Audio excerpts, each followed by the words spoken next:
Good evening. Welcome to the Human Centered Design UAE Meetup, our end of year party. My name is Jonathan. I'm Design and Product Director at a consultancy called Inibus. Huge thank you to our sponsors who are here, Peter, Jack, and the whole team from Sketch Digital.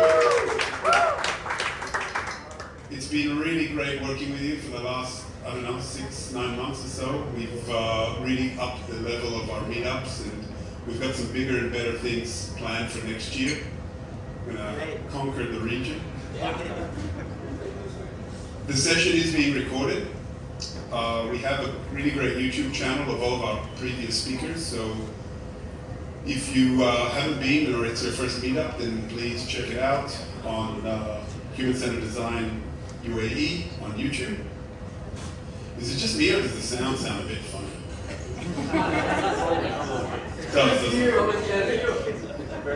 Maybe let's get me sounding funny, but not our speakers. Is there anything we can do about the sound? It sounds a little, squeaky, like my house.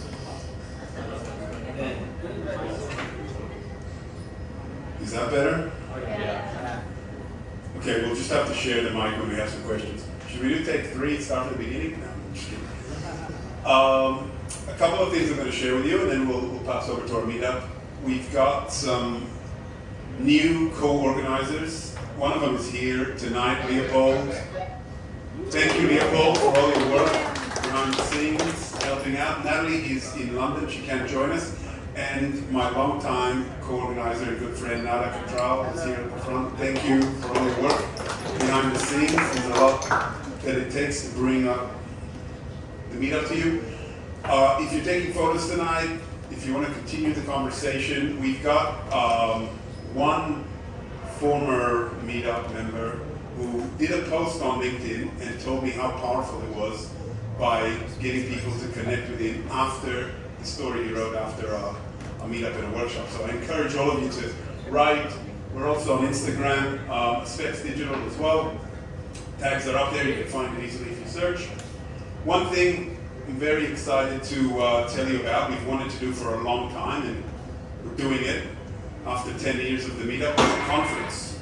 So we've partnered with DDX. We're organizing a one-day conference on Saturday, 2nd of March. Take a photo of that. I'll have the QR code for you later. And it's a really unique conference. It's not just somebody coming from overseas just trying to sell tickets. We've made tickets as affordable as we possibly can. You'll see we've also got a discount code for you. And it's a real collaboration between DDX and ourselves. A lot of our previous speakers, even some non-previous speakers who are here based in the UAE, are going to be speaking at the conference, and there's also some great international speakers. It's going to be at the Sofitel, nice and close. Here are some of our speakers, not only design but also in product. We've got a few panels that Nada and myself will be chairing as well. The agenda is already out, so you can find it on the website. All the details are there. And I just want to share with you a quick little video. Unfortunately, we couldn't get the sound going, but you get a taste anyway.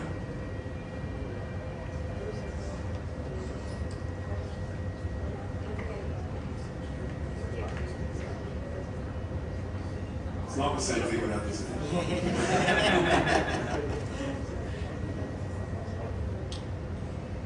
So it'd be great to see as many of you there as possible. We've also got a great partnership with Art Dubai, so you've got 50% off for Art Dubai, as well as a 6-month Figma account, a few other perks in there, and if you use that discount code, DDX HCD24, so if you take a photo of that, or we can share it later, you get 20% off, which gets you to 566 dirham, which is really great value, I think, for a whole day conference with local and international speakers.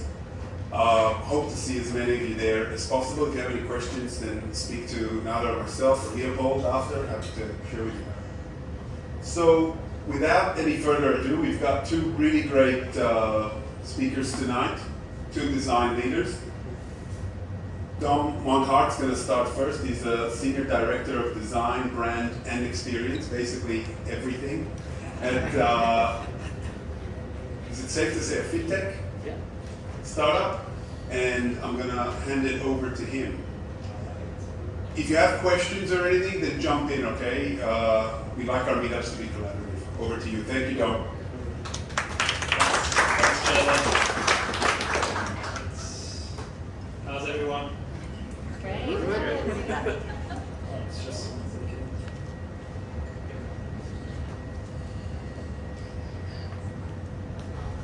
Yeah. all right. So, can you hear me? Yeah. All right. So, what I'm going to talk about, straight into the subject. I only have 10 minutes. So, the subject of today is about the 10x revolution and how to use AI essentially into your daily life to make you a better designer with 10x output. So that's kind of like the goal of today. I've experimented a lot with AI over the last few months, let's say. Pretty much over the last year has been really crazy. Every day having new tools coming out. I'm sure you've tried a few of them. And what I'm going to do, I'm going to show you some practical tips. So essentially, I know this ad, I don't know if you've seen it before, but that's Fiverr. And I think we have a lot of people worried for their jobs. You? Yeah, so cool. So, but essentially, like, my view of how I see AI is how can AI take your job to the next level. It's not about how it's going to take your job, for sure.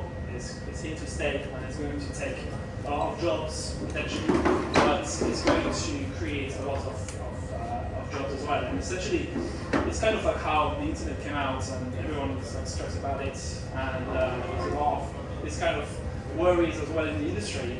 But I think you will see in this talk we have a lot of like really phenomenal things that we are empowered now as designers, and I think it's really like the best time to be a designer, in my view.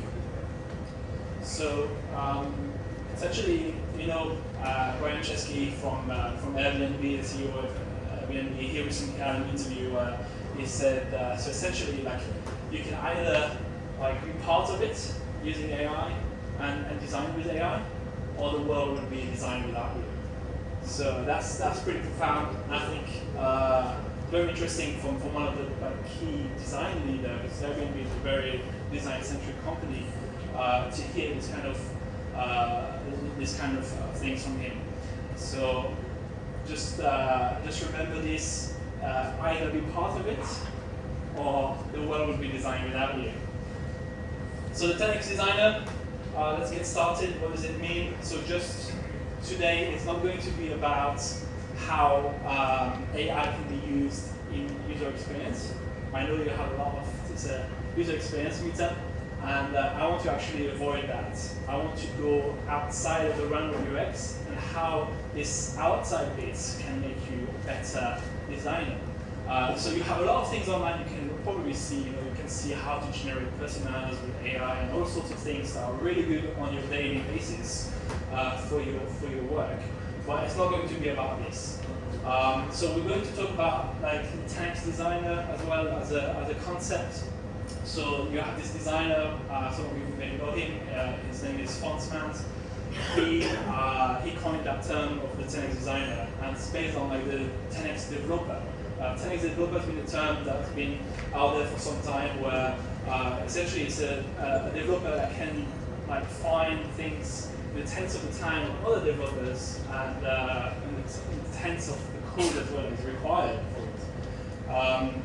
But what he's saying is essentially also it's going beyond the design role. It's like how basically to have this 10x output, like don't just specialize into the design part. That's great. That's your core.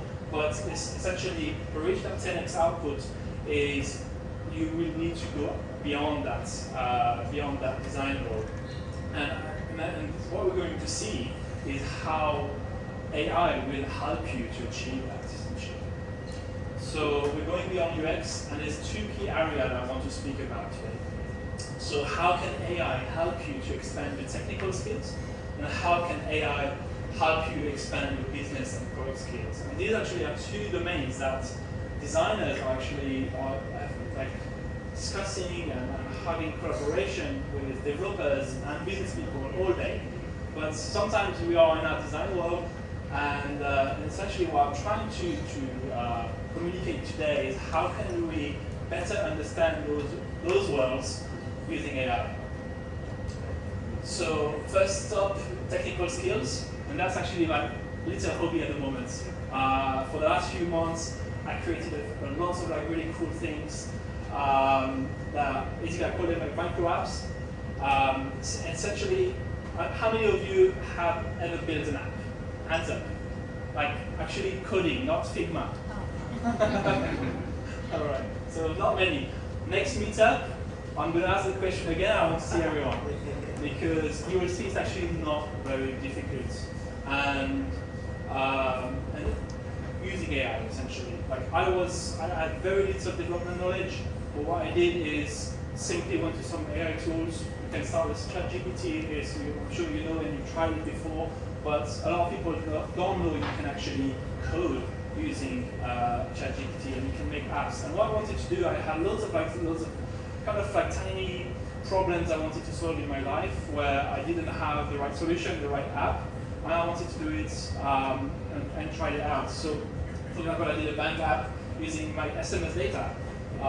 So very simple actually, like because all your banks are sending SMS to you, and I just thought like I asked ChatGPT, like, can I connect my SMS and aggregate them and then like put them into an app, like where I can actually see all my finances for myself. And so they are not commercialized apps; they're just apps for myself. So that's a cool thing about it. And it's very simple. It took me a weekend to create it. So and I don't have any technical skills, right? But I know design, and if you can use these tools, you can actually achieve these kind of things. Other things that like I was able to do is creating AI models. So things that you think like algorithms and stuff like that, stuff that you can think it's way over your head, and you probably don't know how it works, how it's probably something like some engineer somewhere that will know how to do it, but actually it's not that difficult. For the bank app, I needed to actually extract some data from the SMS to be able to have the data, like the amounts, the merchants, everything like basically that is in the SMS in a non-structured format to structure it. That can be done essentially with ML, machine learning. And again, it took just a few hours to get it done and to train models to actually do this. Who has like a lot of like calls from real estate companies? Yeah. So I get about like 5 to 10 calls every day from real estate companies. And the thing is, I don't want to answer these. I hate them. But I want to make sure like Peter's call, Jack. I want to answer these ones. I don't want to miss them, right? So I created a small app as well to essentially open the WhatsApp profile of the caller. Simple, like as soon as I receive a phone call, you open the WhatsApp profile if they have WhatsApp, and you can see straight away are they a real estate company or not. These kind of like really small things, and I created 10 of them already. So it's super easy to do. You can also scrape websites. That's something I had to do also to get all the real estate companies' numbers to help with the WhatsApp part. Terminal is a great thing as well. Terminal, I don't know, like probably something like very obscure, like in your computer that you probably never want to touch, but actually it can do great things. I was able to just have like a CSV of 100,000 records and clean that data up in 3 seconds, just with Terminal. And something that would take me days and days and days to do it manually can just be done very simply with Terminal, and you just need to ask the question how to do it. And I'll show you a few examples on what to ask, like what the prompt would be potentially to do some of these things. And then yes, also like a lot of us know about APIs, have heard about APIs, but have absolutely no idea how it works. Maybe never even interacted with the APIs yourselves. This, like, you can do also very easily nowadays. So that's why I said, like, there's never been a better time to be a designer, because now, yes, a lot of things are surface knowledge from ChatGPT or from some of these tools. You will not become an expert in some of these areas, but you can actually get results very quickly and know how to use it and how to put it together. So that's the cool thing about it. And it's your own ideas, your own problems. So it's very motivating. It's not someone else's tutorials that is outdated and probably has lots of bugs. So that's much more motivating. So how to do this? For example, very simple. Just say what you want to do. Like, that's how I started with the banking app. I'd like to build an app with the SMS for my bank. Can I do this? And it's like, yeah, of course you can do this. And this is how this will be the steps that are needed. So next thing is you want to specifically ask, write the HTML code or Swift code or the Python code.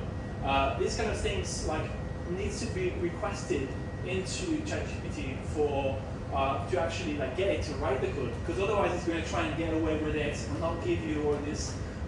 Say, maybe you need to have some information about this. You need to be an expert, but just asking to write the code.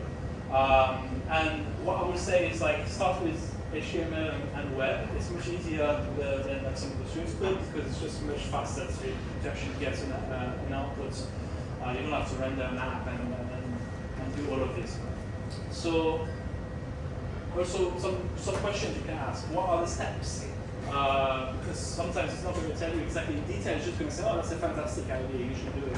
But it's like, okay, tell me what are the steps, and then let's do step one. Let's so just discuss with it essentially.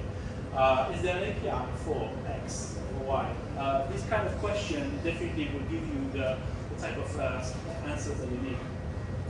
This is super important as well. Whenever you get an error, because that's going to happen, you just paste the error. And it's going to say, oh, sorry, I gave you the wrong code. That happened as well. Because, so for example, I was doing a Chrome extension to summarize my emails. I just wanted every email I received, bullet point lists with emojis to tell you what it's on about. Because I don't want to read. I don't have the time. So the thing is, it gave me the code for it, but Chrome already created a new version of their APIs, so ChatGPT was not updated with the latest. So sometimes you will get some errors, but the good thing is you learn actually a lot about technical developments and some principles like debugging and things like that can actually help you understanding what your colleagues on the tech team have to go through. And all that knowledge actually is phenomenal. It's just, I've been a designer for 15 years, but the last year, the understanding of technology in this level is just making you a much better designer, 100%. So help me debug this, and teach me how to debug. I will tell you, okay, you put some elements here and there, and then you will find the root cause of the issue. Write the whole code. That's also a thing, ChatGPT will give you a lot of snippets of code, and then you have to figure out where to paste it and stuff. Just say give me the whole code. I just want to copy and paste it. I don't want to figure it out. So and then you will do it, but you try to avoid it. It's a bit lazy sometimes. Is there an API for that? This I already said. So start simple. That's my advice. Start simple. Make something very simple. That's why I say build a micro app, not a full app. Just start with something simple, and that will help you. It will also help you understanding some of, for example, I use Apple a lot, so the Apple Design Kit is actually phenomenal. And I normally will go and create my own UIs and all of this, but I really started to appreciate more and more some of the UI kits that are native to Apple. I'm sure you can do the same on Android. That really, some components that you would probably never have thought to use, that would be suggested and actually make it much more interesting. So this is really something to consider as well. Don't try to just be very particular about your UI and I want this to look like this and like that. It's something you can just try and leverage those native components. So the second part is the business skills. A lot of designers I've noticed in my careers are a bit shy, a bit like trying to stay on the side when there is a board meeting or there is an executive meeting and you have to like, try and present something. And I've noticed something, this is because we're in a different world. Executives think like money. That's the only thing that they understand, just the money. And you know design and you know what you've done is the right thing, but you have to try and communicate it. And I think now we have the tools to help us really get that message across in a way that will get the attention of the executives. So the idea is that going from status quo to status quo. That's the idea. So the first part is understand. I don't know if you, one of my favorite shows is The Office, the US version. And one scene is where Michael asks Oscar, explain to me like I'm 8 years old. And then he goes to, explain to me like I'm 5 years old. Actually, I've done this the other day because I wanted to understand the concept of derivatives in finance. Just like, how? So explain it to me like I'm 8 years old. I understood it much, much better than any other article that I found online. So I worked in banking before, and you'll be shocked to know like how many designers that I had in the team in the banks who had absolutely no idea about the financial products that they are trying to design for. And I think that's really, of course, like sometimes it's interesting to be in the dark and to uncover things, and sometimes it has advantages to do this, but the more you can know the rules, and you can then break them and have a better output. So this is definitely one thing to try, and helps me like pretty much like every day, like explaining to me very simply in simple terms. Second part is follow the money. So like what I was saying, the executives, they only know money. So how can you try and explain how your feature or your design or whatever you've done can increase money, decrease costs, speak the language basically of the executives. And again, we have some really good tools that can help you with this, make some assumptions on some certain things to really help you make a business case together. And that will help you in your presentations to senior executives.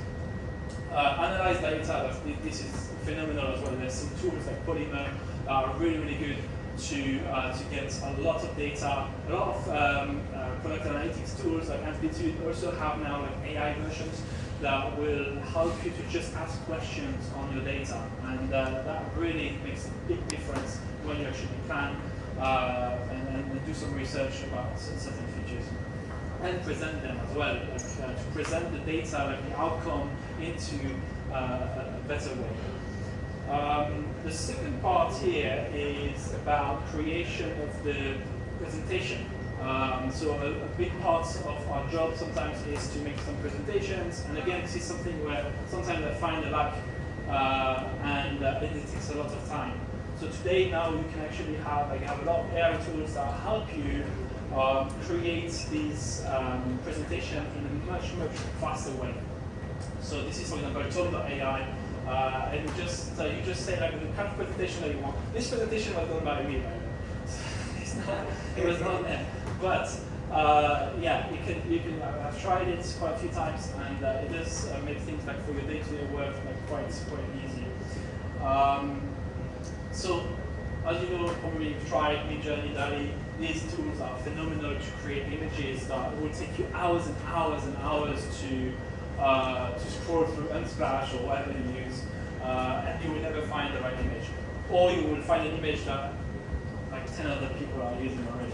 So this is really cool to make you to differentiate yourself and to create some like really stunning images. Storytelling help, again, ChatGPT is your friend because language is probably the best thing that ChatGPT can help you with and help you clearly create some narratives, some stories that will help you communicate your concepts. The AI presentation tool I just spoke about, so Tom, Gamma, Pitch, these tools really help you to with the AI to create things much faster. A lot of people don't know this, but DALL-E, for example, can create some really stylish customer journeys. Again, we spoke about Airbnb earlier. Airbnb, they have this phenomenal, really cool customer journey illustrated. A lot of people talk about it sometimes because it really helps people to connect with the journey. And I created that last night about a mortgage application for a bank, and the journey that you would go into, like buying and purchasing your house. And I wanted to be a bit in the Marvel style of a comic, and it just created it in literally 10 seconds. So this is really phenomenal to help you communicate some of your ideas in a different way. Generate and edit videos, so Runway. So if you haven't used Runway yet, sign up tonight. It's phenomenal. It can create videos from images. It can edit the videos, like you can see. You just want to do like small. You found a cool video, but it's not right.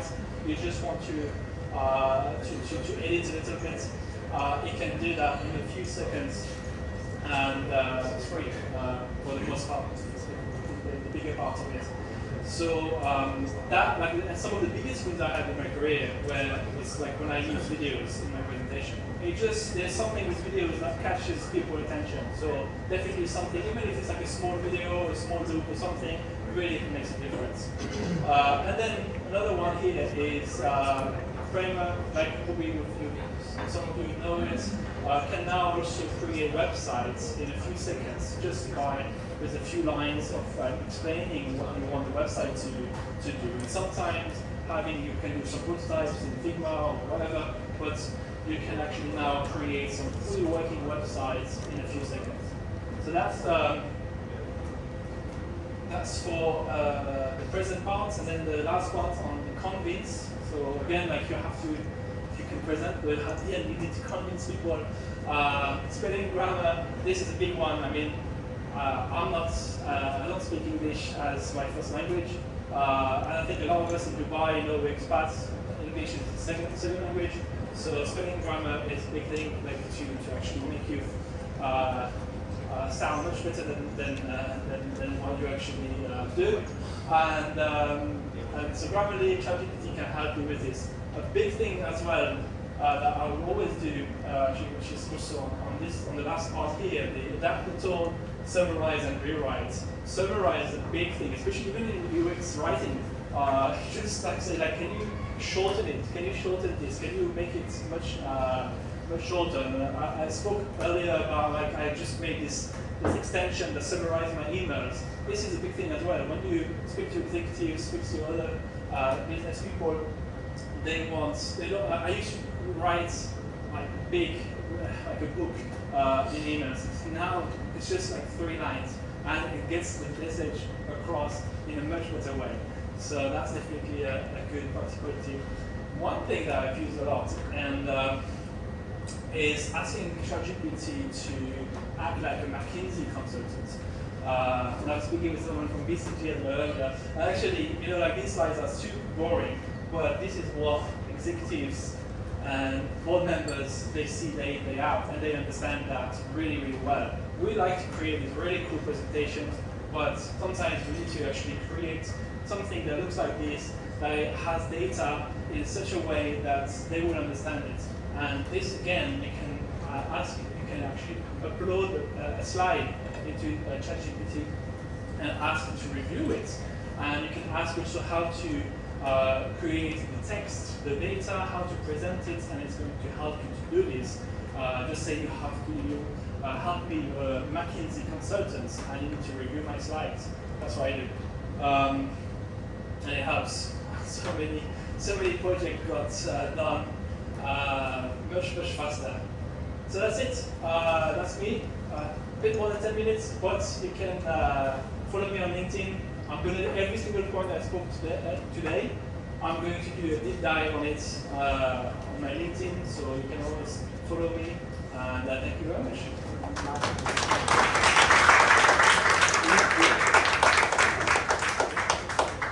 Any questions? Questions? Thoughts? Opinions?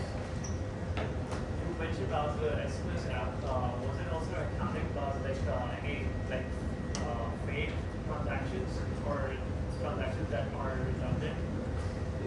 No.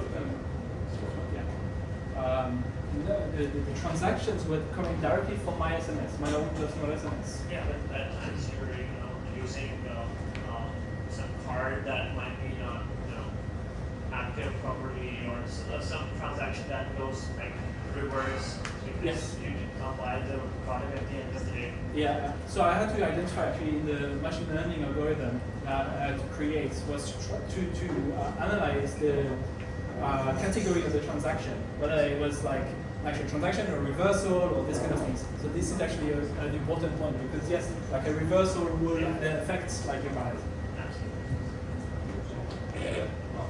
Gary. Thanks, Tom. Great presentation. Did you ever have to check the work of the AI when Yeah. you review your slides or check your text? Yeah. So I didn't do it on this one though. Should have probably. But yeah, you need to double check sometimes because, like I said, a lot of it. I mean, you hear about this hallucination as well that like ChatGPT has. Like sometimes it creates content that is actually not real, but it makes you convince you that it is real. And especially the code that I was mentioning earlier, like it will give you sometimes code that doesn't work. But that can happen. It definitely in the last 6 months improved a lot. But it can happen. Would you ever cross-check with one AI and another? Sometimes, yeah, so that can happen. It's definitely a good thing to do. Thank you. Just wanted to reinforce a point you made earlier about making sure that your team knows what they're designing for, because that completely changes the output. And therefore, if it's the team designing for a specific thing, it's also if you're utilizing AI, you need to be very specific with the prompts that you create. So knowing the end result changes everything. Yeah, definitely. I think, I mean, what I try to do is have a conversation. Like, so it's not like, I used to try and create the perfect prompts and like have to like write everything into one message and then just answer. And then got very disappointed with the answer. And then now, like, I just start, like, just say hi, and then, like, start on a conversation, start on a journey. Well, what about this? Actually, and sometimes I just completely go into a rabbit hole to something else. But definitely, like, it's prompts. I think there are some tools, like Midjourney, for example, where knowing how to create prompts is very important because it's very technical. It would be like --AR like 627 to actually create something cool. But with ChatGPT, it's just like a conversation. I would say. Great presentation, though. Just wanted to ask you a question. I think those tools are really amazing. I'm going to try some out myself. But how do you work with them when you're dealing with sensitive information? So a lot of us, like you're working in banking, I'm working in fintech and banking as well. Sometimes I feel really uncomfortable putting my company's information into ChatGPT or even checking out our presentations, like a McKinsey style. It's like information that needs to be protected. So what do we say to our colleagues about privacy? Yeah, I think that's an important one, and you definitely need to check your company policy on usage of ChatGPT. But for the most part, when I use it, I try to not give like any confidential data or anything like this, and say like actually like something like this, or like I'm trying to give an idea, or like without giving the actual confidential parts. But a lot of companies now are embracing this. Like there's Microsoft, they have like a lot of tools, the copilots that is integrated into Office, and I think companies will just have to like jump in. If you can't I mean, I used to work in a company that did not allow us to use internet. So that happens a lot. So I wanted to check how are you managing the accuracy and the details of the information that ChatGPT provides, especially since the cut-off date for them is September 2022. Now I've faced this issue very recently where I said, you know what, I can't rely on ChatGPT anymore because it just says that my data is up to 2022. Yeah, what was the thing, for example, that you were trying? I was just checking like the latest trends in Okay. the industry for the mortgage business. Okay, yeah, some of these things sometimes, like you have to be, like, it's a balance between being very specific into what you want, and sometimes you need to have a hunch into like, okay, I'm looking at this, you know, is this the right path, is this the right thing? Because sometimes it's just going to, like, you can be very lazy, like I said, and they will just like try and just find the first blog article that speaks about your subject, and that can be completely off. So definitely try and ask like different ways and different times, and maybe different tools as well. Because now we have much more, like many more tools. We have Gemini that just been launched from Google. You have Copilot from Microsoft. You have Bard. You have so many different things that can allow you to cross-check certain things.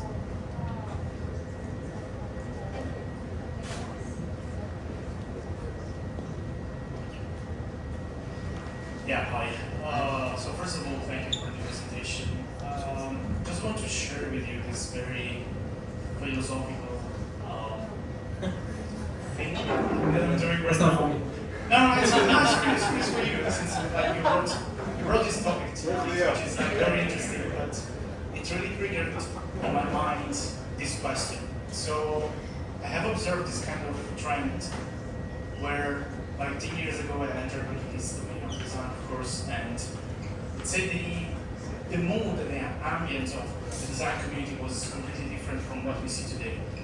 Everything was all about and all around the customers. So designers were the heroes that were bringing that kind of warmth in an ambience of cold businessmen and women.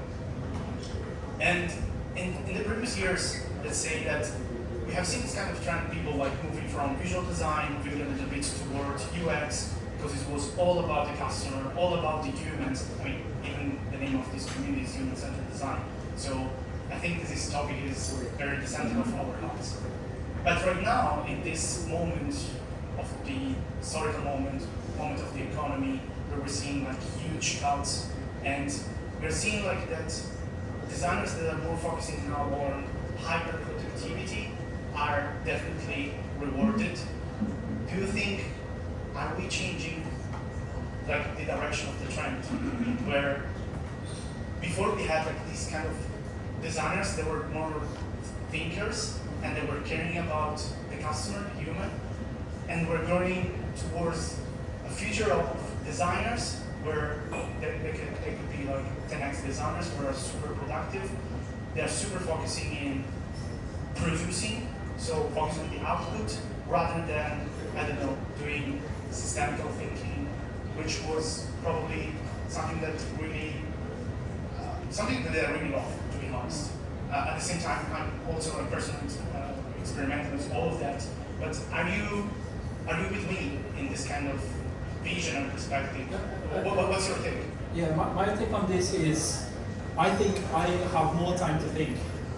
So it's actually paradoxal, like, because a lot of my work can be done faster, and because I'm learning skills outside of like what I knew before, just design, UX, I'm actually now learning more about some other areas. I know like there's a lot of like, oh, you can designers code, or should they code, and there's always this like hot debates, so like UI versus UX, and I'm sure you've seen them a lot. But I think the more you can understand these other areas in technical, like it actually makes you think even more, and that's my way of thinking about it. And also the second part is, I feel like my next job is probably not going to be in another corporation.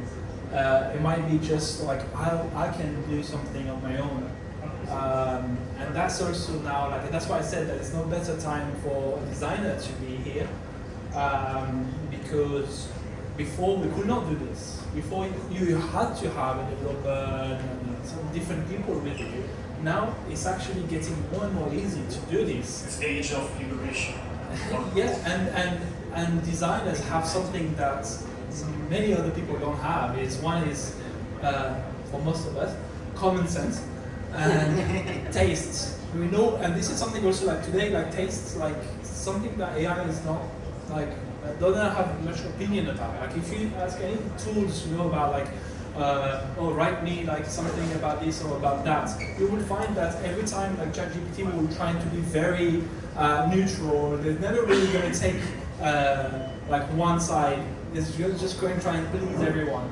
Whereas we as designers, we have this ability to think and to know what looks good, what feels good, and now we have the tools to actually do other parts that we could not do before. So that's why I said I'm probably like my next job is going to be trying to do something on my own and think more and have all this way of designing actually fully from A to Z. Do you believe are we going to do better than the corporates, the greedy corporates? Why not? Why not? Inshallah. Thank you, guys.